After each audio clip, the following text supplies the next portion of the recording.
Hello, this is Roy Wilson. He's got a story to tell about hearing something up in the woods in the mountains while he was deer hunting at Blue Ridge Mountains. So I'm going to let him tell a story. So let her rip, Roy. Well, me and Bud Dover and Kenny Watkins and Daniel Fuqua was up there hunting one morning before daylight. We got on their stand before the first light of day was even come. We didn't even have a flashlight.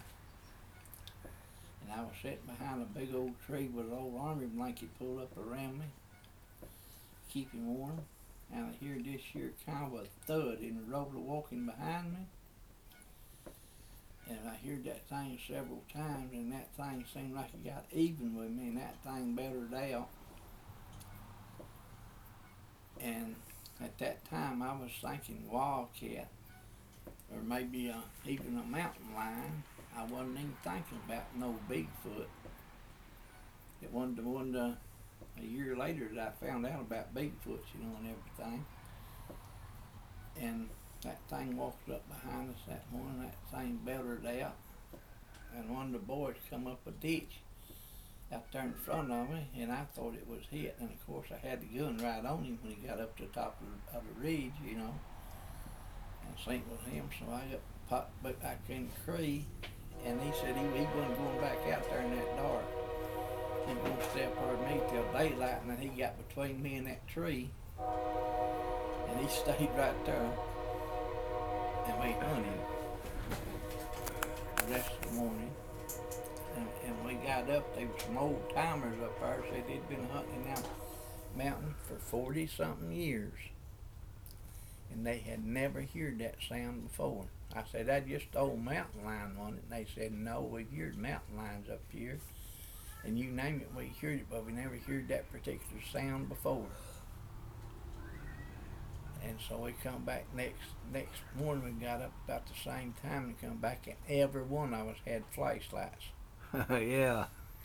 And and at the sound of that thing hollered, I took the safety off my gun, cause I know it was either him or me if he come down there to get on me. And I decided if he's gonna get me, he's gonna have a fight on his hands. Okay, so you said you heard it coming up the road, and And its footsteps. Kind of describe its footsteps. it was kind of a muffle, kind of a what was about like going down there to the zoo at part when they walking them elephants around. You be up there close to them, and walk one up there close so you can hear the way its feet hits the ground, and you can kind of feel it, and hear it too at the same time. It's just a muffled sound was all it was, just a muffled sound. Okay, and the sound that you heard will kind of describe the sound of the roar or the sound it made. Well, at the sound it made, the first one of them there movies that they made about Bigfoot, at the start of that movie, that thing belted out, is exactly what I heard. So Oh, at that time, I didn't know nothing about no Bigfoot, or I'd have probably made Bigfoot have passed out when I passed by him. I'd passed by him so fast. But oh, I was expecting it to be some kind of mountain animal. okay, but whereabouts was you at now? Doublehead Gap, Blue Ridge, Georgia, up there at the Chattahoochee Game Preserve. On one side of the road we could hunt, and on the other side of the road we couldn't hunt. So one side of the road you was the WMA, the other side of the road was a wildlife refuge. The Yep. game warden told you what? And the game warden told us when we went there that they were real nice up there about it, but they said, boys, if you get out there and you shoot a deer and it runs across that road, don't go after it. They come up here to the station, and we'll send a ranger, or maybe even two rangers down there with you to find it, and we'll help you tow it back out to the road. But don't go on that other side of that road, cause that is closed to hunting.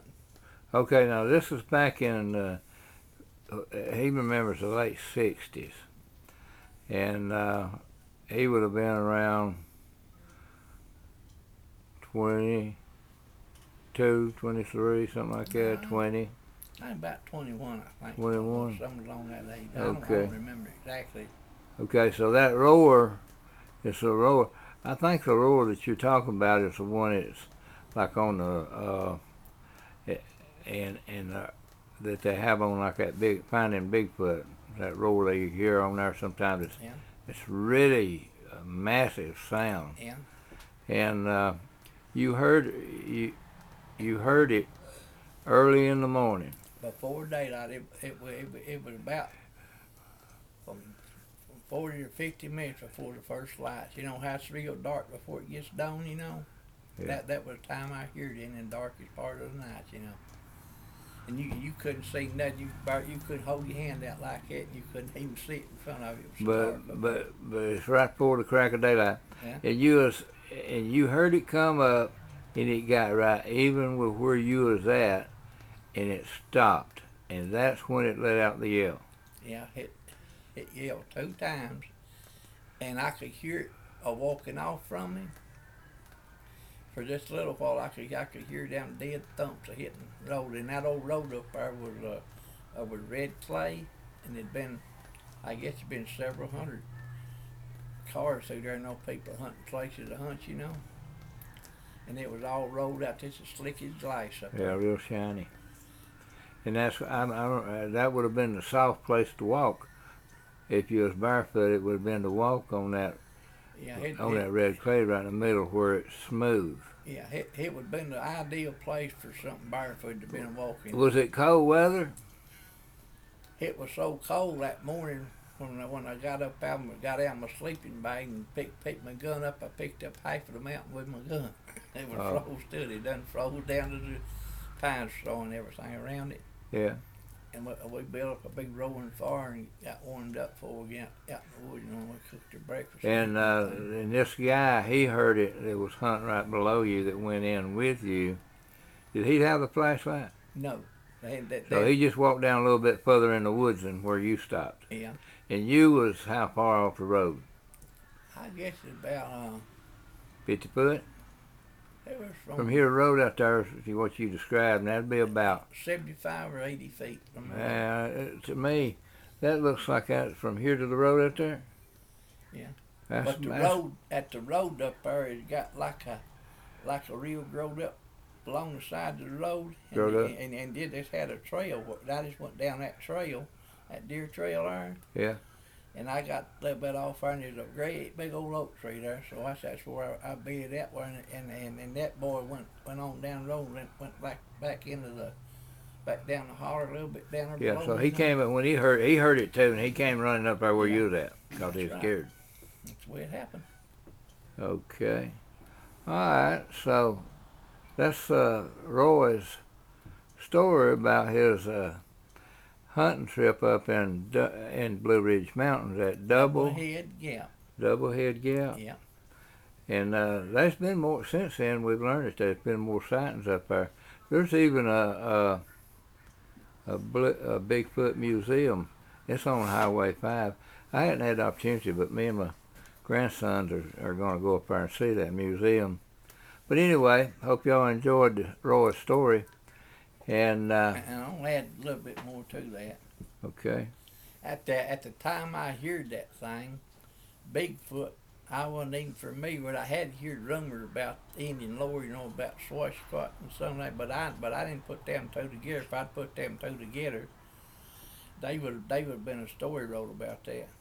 So I'd have come out of them woods. I'd have come out shooting.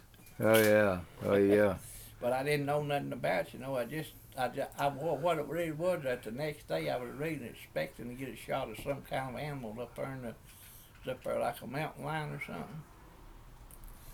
But they two old fellers had these overalls on, assured me that sound had never been heard up there in 40 years that they'd been hunting there. They'd never heard that before. But they heard it that morning. They heard it that morning, because I asked them. They said, yeah, we heard that. I said, it was a mountain lion or something. And he said, no, we hear all animals up here, and we never heard that sound before. And they lived up there. And they hunted there every year for the past 40 years. Yeah, okay. Every deer season. All right, so is that all you got to say about it? All I got to say about it. All right, we over It and out. happened. Yeah, okay. Appreciate it, Roy. Okay.